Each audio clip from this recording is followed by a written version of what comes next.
and like the brand team's gonna be like, what is that? Yeah. I have a I fight for Medicaid. But also we do fight for them. Yeah.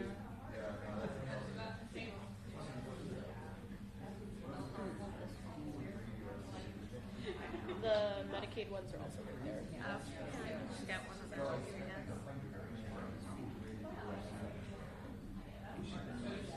Should I write abortion?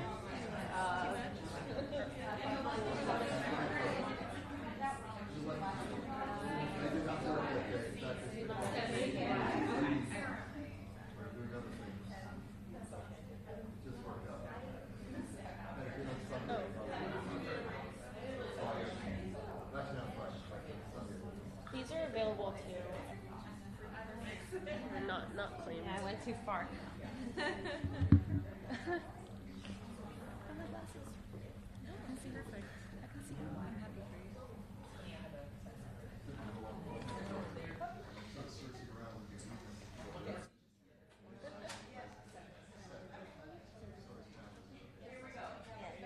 Okay, the color theory. It's that serious.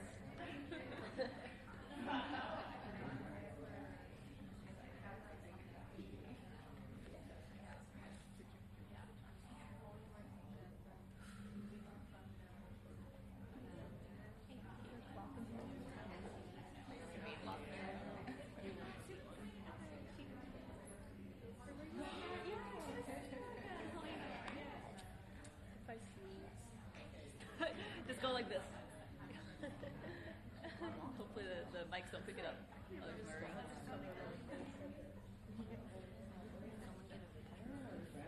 Yeah, I think we've gotten a few pictures so far, but it's not every time.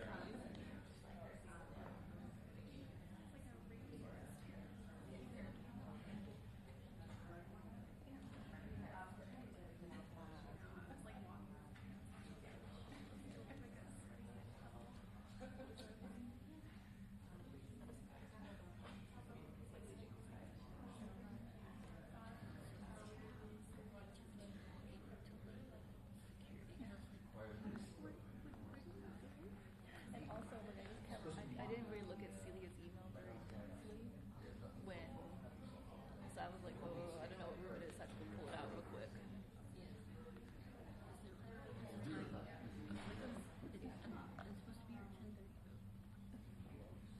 Yeah, it was intimidating. Well, I'm over here. So I feel like the email would have gone into probably specifics, but I didn't really think about it. The shack, exactly. The bungalow.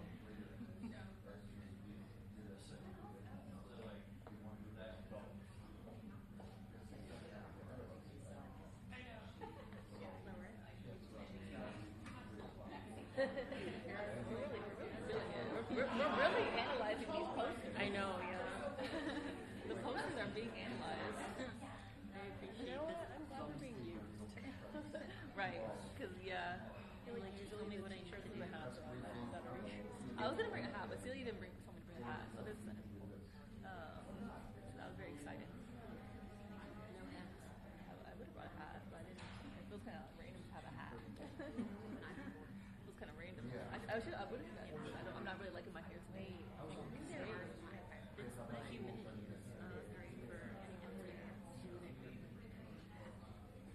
have one too.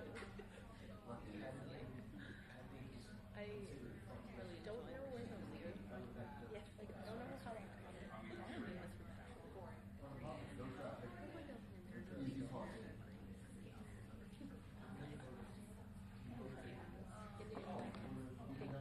Yeah, I like a great thing.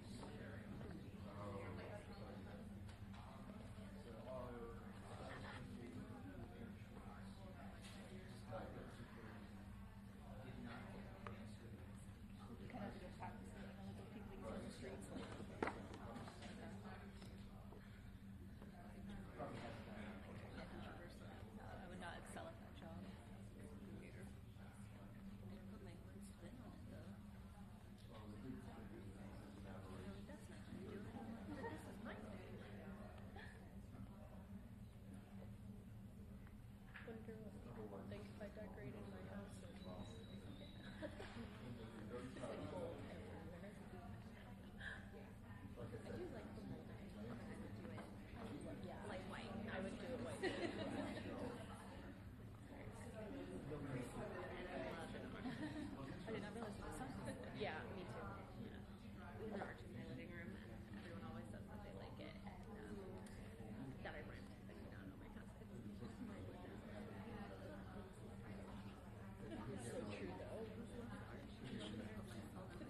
He's being nice.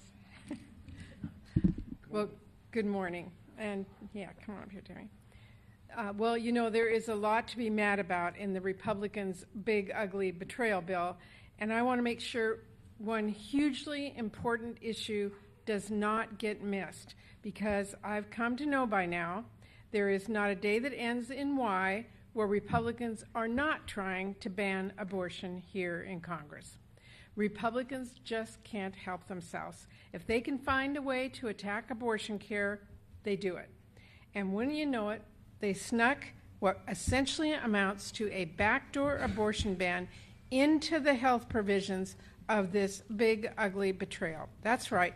Not only does the Republican monstrosity of a bill make health care more expensive and harder to get, they are also trying to stop health plans from covering abortion altogether.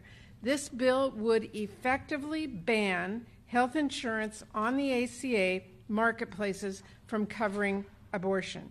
This would send a shockwave through the country and put abortion care out of reach for women.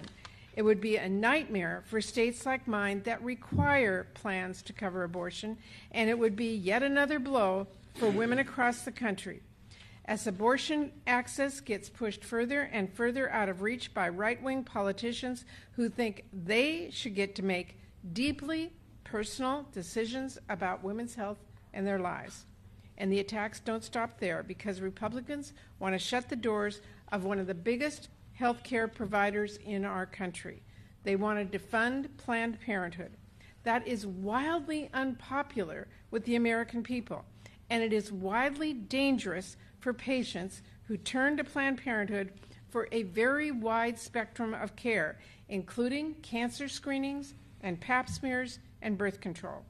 And if it were successful, Republicans would be closing the doors to 200 health centers, and that includes cutting the number of Planned Parenthood health centers in states with abortion access by half, and stripping away people's access to abortion and other reproductive health care. It is hard to understand how devastating that would be. We are talking clinics shuttering across the country, overwhelmingly in states where abortion is legal. We are talking women left with no options for the care that they need. It doesn't matter if you are a rape survivor, or if you have a medical emergency, or if you simply don't want to become a parent. Whatever your reason, whatever state you are in, if Republicans get their way, abortion care will be a lot more expensive and a lot less accessible. For some patients, it will be simply impossible to get the care they need, regardless of how badly they need it. We have already seen with painful clarity how dangerous abortion bans can be for patients. We've already seen patients pushed to the brink and even killed because they could not get the care they needed. And now Republicans are about to mark the anniversary of the Dobbs decision by taking their extremism to new heights. We are not going to be silent about this big, ugly betrayal, including what it means for reproductive rights. We're not going to be silent about Republicans' backdoor efforts to ban abortion nationwide. And we're not going to stop pushing back to make sure this bill goes nowhere except the garbage bin. Thank you, Senator Murray, who has been such a great leader on this issue, as well as Senator Baldwin. I'm proud to be joined by them and our guests from Planned Parenthood and the Guttmacher Institute. Okay. We're here today to decry the backdoor abortion ban that Republicans have put in to their reconciliation bill, to their appropriations reconciliation bill. We're going to fight it with everything we have. It is wildly unpopular with the American people. Just you look at every corner of America, and Americans want to preserve a woman's right to choose. The Dobbs case reversed that. The Supreme Court, stacked by hard right ideologues, undid the decision undid abortion rights in the awful Dobbs case, reversing Roe. 3 years later, 21 states following through have significantly restricted the right to choose. 14 have total abortion bans. But that's not good enough for our Republican colleagues. They want every state to have a ban. And what they do is they make abortion inaccessible to so many millions of women who want them.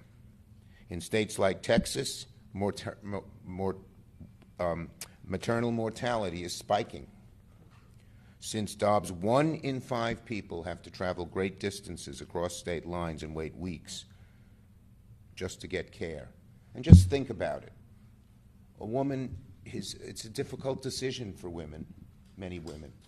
And then to make them travel and be alone and find a hotel room and then go to a clinic that they're not even familiar with under these traumatic circumstances, that alone is cruel enough.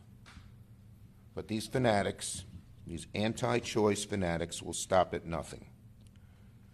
And when we hear these horrible statistics and what's happening, what's the reaction of Senate Republicans? They double down. They want to double their efforts on their crusade against women's health care and their right to choose. Right now, as we speak, Republicans are trying to jam through one of the most extreme radical provisions deep in this big, ugly betrayal. 2 nasty provisions. One was in the House. Now they've added another one to defund Planned Parenthood and eliminate coverage for comprehensive reproductive care from the marketplace, the ACA marketplace, adding tens of millions more women who will not have access to the right to choose. Under the Republican bill, 200 Planned Parenthood centers would close. More than 90% of these closures would be in states where abortion is legal, where the voters of the state, the people of the state, have decided they want to keep the right to choose for women. So don't let Republicans try to tell you this is about states' rights. That's not what they're trying to do. This is a national bill. If they believed in state rights, they'd have no provisions, neither of these provisions in the bill. In all, under these awful provisions, 1 in 4 abortion providers nationwide would be eliminated. 1 in 4. And on ACA coverage, Republicans are trying to prevent tens of millions of Americans who get health coverage from their state marketplace from being able to access abortion. This is not alone what's bad in the bill. The Medicaid cuts are even worse. You couldn't think the House bill, you couldn't think the Senate could do worse than the House when it came to Medicaid, but they sure did. It means Republicans are looking to rip away health care from millions more Americans. The callousness doesn't stop there. They're also fighting to take Americans' rights away in terms of reproductive rights. So let's make no mistake about it. This is a backdoor abortion ban snuck into the bill by the Republican senators because they, unlike their constituencies, are vehemently anti-choice. Well, right now, Senate Democrats will fight these devastating and deadly measures with everything we got, everything, including the bird bath. One of these provisions might well be susceptible to the bird bath. We don't know, but we're certainly going to make the argument against both provisions. And they both might be susceptible, one a little more than the other. But the Senate Democrats, we stand together. We fight back against Republicans every step of the way. And because, as Abe Lincoln said, public sentiment is everything, and public sentiment is completely on our side, we will win this fight. We will never stop fighting till we do. Tammy Baldwin. Thank you, Chuck. Thank you, Mr. Leader. Good morning, and I want to start and take a moment to reflect on the events over the weekend. The senseless, abhorrent, cowardly events in Minnesota hit very close to home for my constituents who are grieving alongside our Midwestern neighbors, and sadly for those from Planned Parenthood and the reproductive rights community too. My heart goes out to the victims, those grieving, those fighting for their lives, and those who are scared, and anyone who's impacted by this tragedy. We are lucky for the law enforcement who put their lives on the line to apprehend the suspect, and prevent further heartbreak. This kind of political violence is simply unacceptable, and it is not who we are as a country. And we must come together to condemn this kind of hate wherever it exists and remind ourselves that we are better than this. I am honored to join my colleagues and reproductive rights leaders to spotlight yet another way this Republican budget bill will take away health care from Americans and gut their right to choose. Planned Parenthood is truly a saving grace for so many in my state and across the country. For Americans, Planned Parenthood clinics, for some of them, they're the only option they have for affordable health care, for basic reproductive care, to life-saving cancer screenings. It's also often the only place women can get abortion care and control their own bodies and their own futures. In a state like Wisconsin, where we lived through 15 months with no access to abortion care because of a law passed in 1849, today there are just a few Planned Parenthood clinics providing abortion services in 3 counties, which means 69 counties in Wisconsin have no access. If these Planned Parenthood clinics were to close, women in my state could be left again with no other option than to leave the state just to get the care that they need. If these clinics close, Republicans would be further widening health care deserts in rural Wisconsin, making more of our friends, neighbors, and colleagues delay or forego care because they can't afford it, or they can't take the time off work or find childcare to drive hours to see a doctor.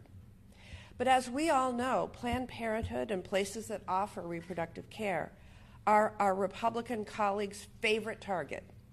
They make it, Planned Parenthood, a punchline to their jokes and a subject line to their fundraising emails. What they neglect to admit is it's a lifeline for our constituents. This bill says that the mother of 3, the young woman trying to make ends meet, the veteran in need of care, and anyone else on Medicaid can't use their coverage at Planned Parenthood for annual checkups, cancer screenings, or birth control. We're not just talking about abortion. We're talking about basic health care that everyone needs and that my Republican colleagues say they support. But by doing this, they are one step closer to their North Star, a national abortion ban. So it seems they're okay with these devastating consequences. Even worse, it is also in service of finding every dollar that they can to pay for their scheme to rig the tax code for big corporations and their wealthy friends. The more I think about it, I'm struck by the idea that this provision so perfectly captures what this Republican Party has come to stand for: to tilt the tax code in favor of the rich and huge corporations at all costs, and to take away a woman's right to choose. We're not going silently into the night. At the ballot box, in poll after poll, and what I hear as I travel the state is that women want their right to choose. They want their fundamental freedoms back. They want affordable health care. They want more affordable health care options. This Republican bill would do just the opposite, jacking up health care costs, limiting affordable options, and taking away more women's rights to control their own bodies. It's wrong. It's not what Americans want, and we're going to fight it. Thank you. Okay. Our next speaker is Alexis McGill Johnson. She's the president and CEO of Planned Parenthood and has done a great, great job.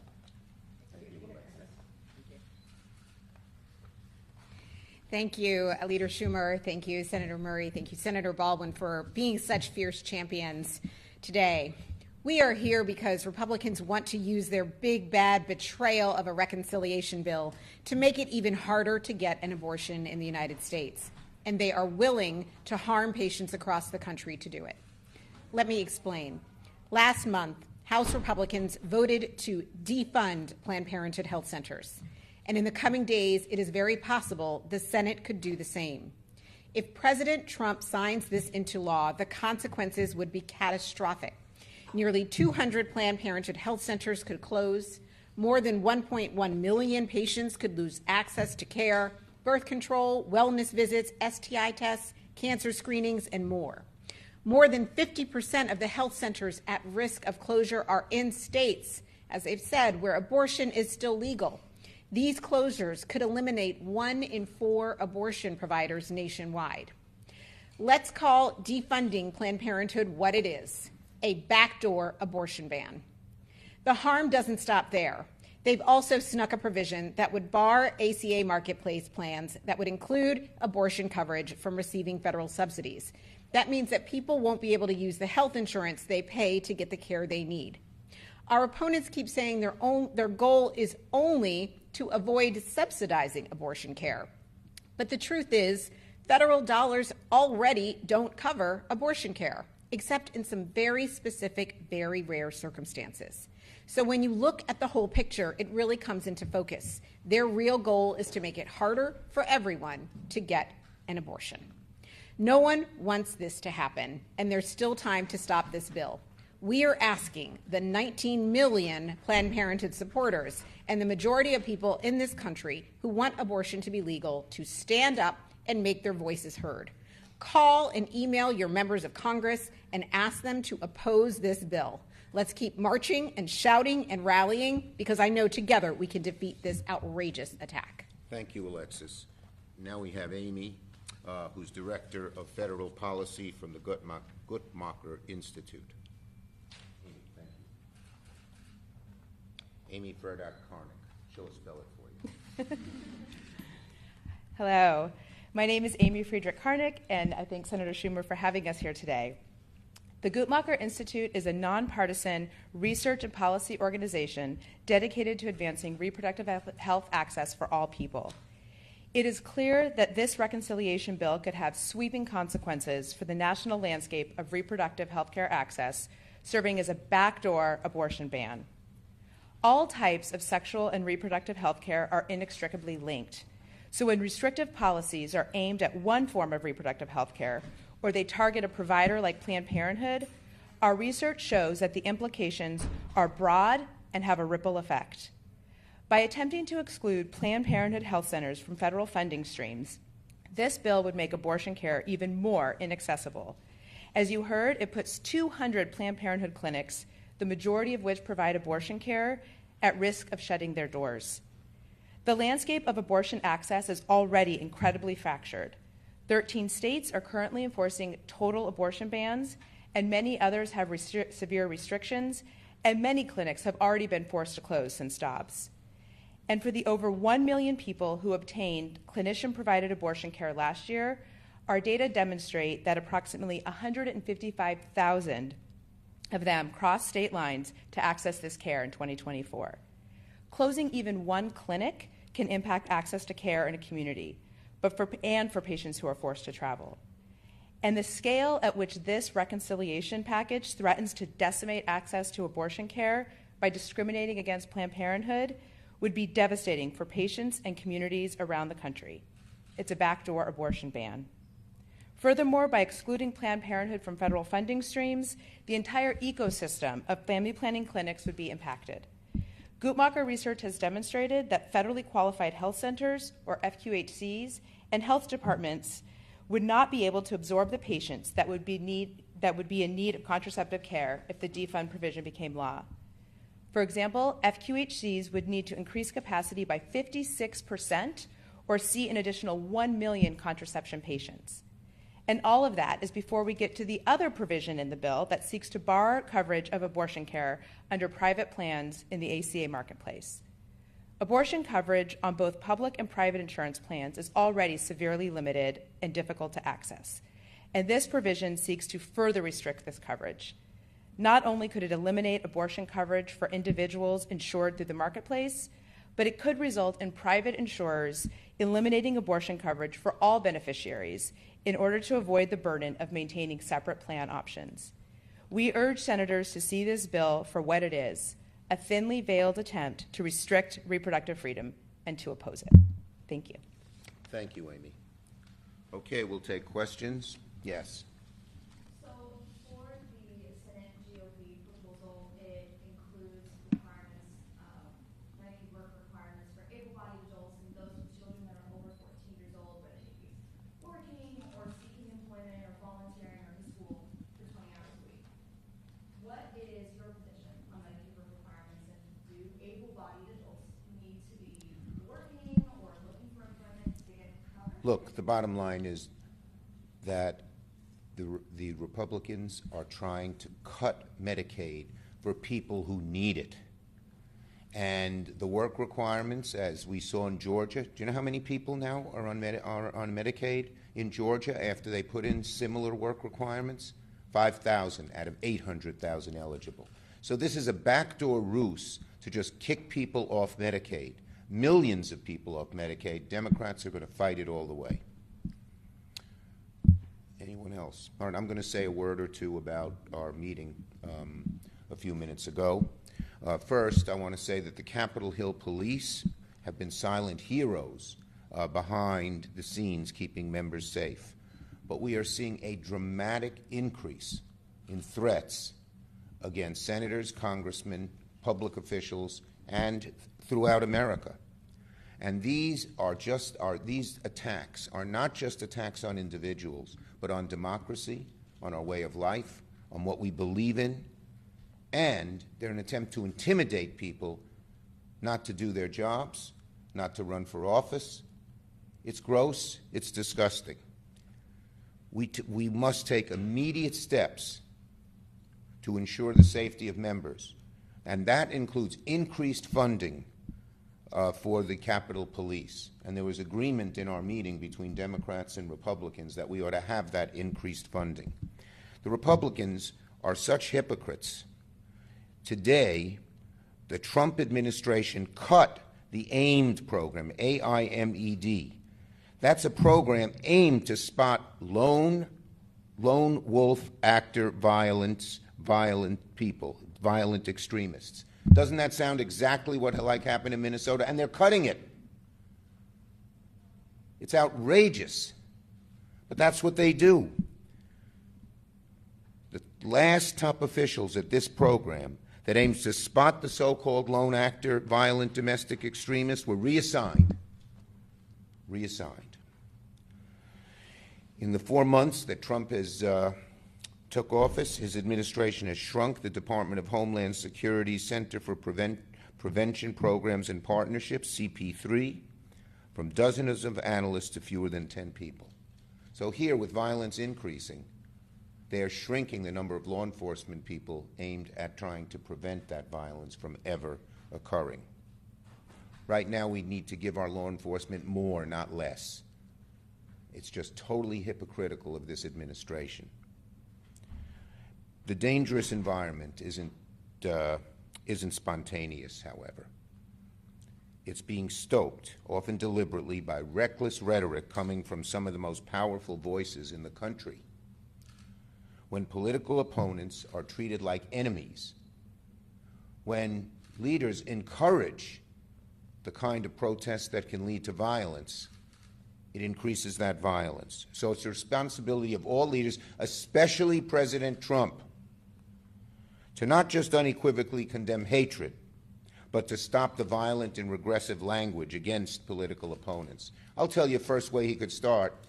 He should demand that Mike Lee takes down his disgusting tweet on X about the Minnesota shootings. I asked him to do it yesterday. Well, he wouldn't listen to me, but he'll listen to President Trump. We have to do more in every quarter, and we will. Thank you. Any other? Yep. Okay. And I want to thank our great volunteers. We believe in you, and as Abe Lincoln said, public sentiment is everything. Public sentiment will help us win this battle. So thank you all very, very much. Thank you so much, Leader Schumer.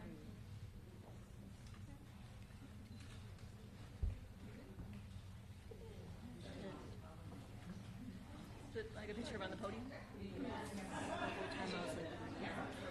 I was like, you were eating? I was like, I'm really gonna need all these photos. Yeah. I know. You definitely are.